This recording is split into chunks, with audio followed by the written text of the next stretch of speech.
ఇన్ని మాట్లాడుకొని మీకు అక్షర భిక్ష పెట్టినటువంటి సుజాత రంగరాజన్ గారి గురించి మాట్లాడుకోకపోతే ఈ ఇంటర్వ్యూ సంపూర్ణం కాదు, నేను సంతృప్తి చెందను. సుజాత రంగరాజన్ గారి గురించి చెప్పాలంటే ఏం చెప్తారు?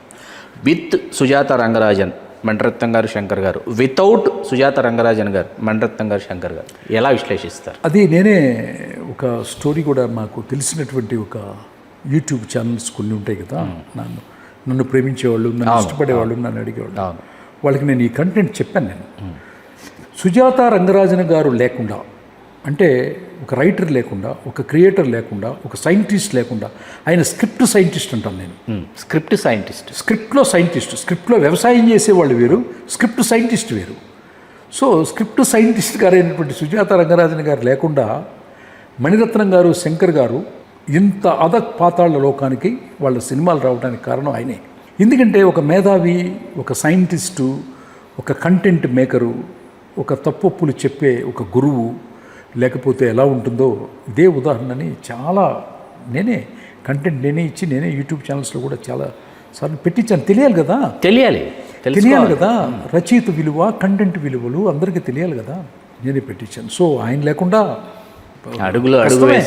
కష్టమే. రీప్లేస్ కూడా చాలా కష్టం కదా, రీప్లేస్ ఎవరు లేరు కదా, లేరు. ఆయన మీకు ఈ కథాక్రమాన్ని నేర్పించే పరిస్థితులలో మీరు మర్చిపోలేని మధురమైన సంఘటన ఏదైనా ఉందా? అయోధ్య మండపం అని వెస్ట్ బొమ్మల వీరాస్వామి స్ట్రీట్లో ఉన్నప్పుడు అయోధ్య మండపం అని ఉంటుంది.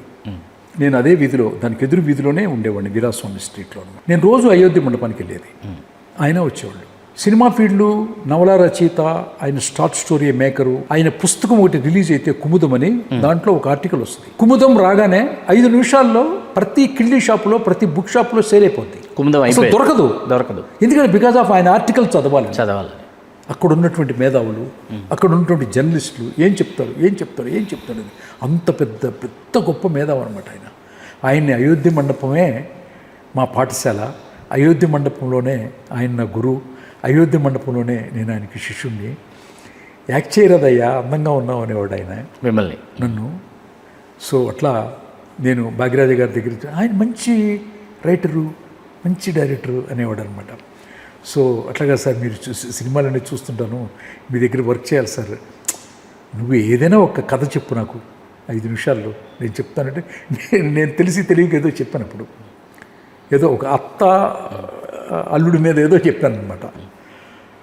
ఆయన నాకు మొట్టమొదటిసారి నేర్పించింది ఏంటంటే, అత్త అల్లుడు ఒక కుటుంబమా కాదా అన్నాడు. అవునండి, ఒకే కుటుంబం కదా. గొడవలు కుటుంబం మధ్య కాదా అన్నాడు. అవునండి, కుటుంబం మధ్య కదా. ఎప్పుడు రచనలో 2 కాన్ఫ్లిక్ట్లు ఉంటాయి. ఒకటి inner conflict, 2 outer conflict.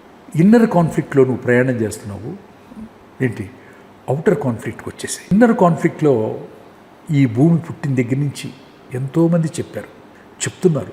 Black and white సినిమాలన్నీ కూడా అదే. అన్నదమ్ముల సమస్య, అక్కా చెల్లెల సమస్య, తోడికోడళ్ళ సమస్య, ఆస్తులు పంపకాల్లో గొడవలు, ఇది తల్లి కొడుకుల మధ్య సమస్య, తండ్రి కొడుకుల మధ్య సమస్యలు అనేక డైమెన్షన్స్లో చూసేశారు. దాంట్లో నువ్వు ప్రయాణం చేయటం వల్ల నువ్వు గొప్పవాడి కాలేవు. Let's come to outer conflict. దాంట్లో ఎతికి ఒక మంచి మ్యాటర్ నాకు చెప్పు.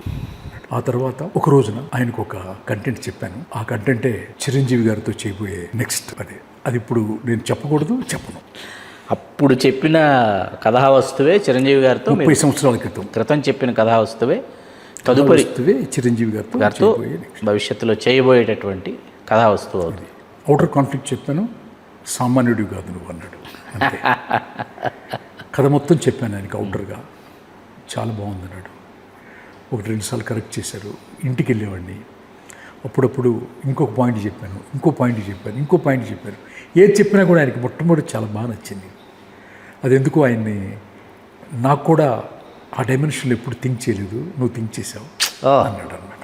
అద్భుతం. సో అట్లా అవి చిన్ని కృష్ణ గారు తెలుగు రాజ్యం ప్రేక్షకులకి అందించినటువంటి వారి అంతరంగ ఆవిష్కారం. ఈ అంతరంగ ఆవిష్కారం మిమ్మల్ని ఎంతగానో ఆలోచింపజేస్తుందని ఆశిస్తూ మీ చిల్లగట్టు శ్రీకాంత్ కుమార్. చాలా సంతోషం చిన్ని కృష్ణ.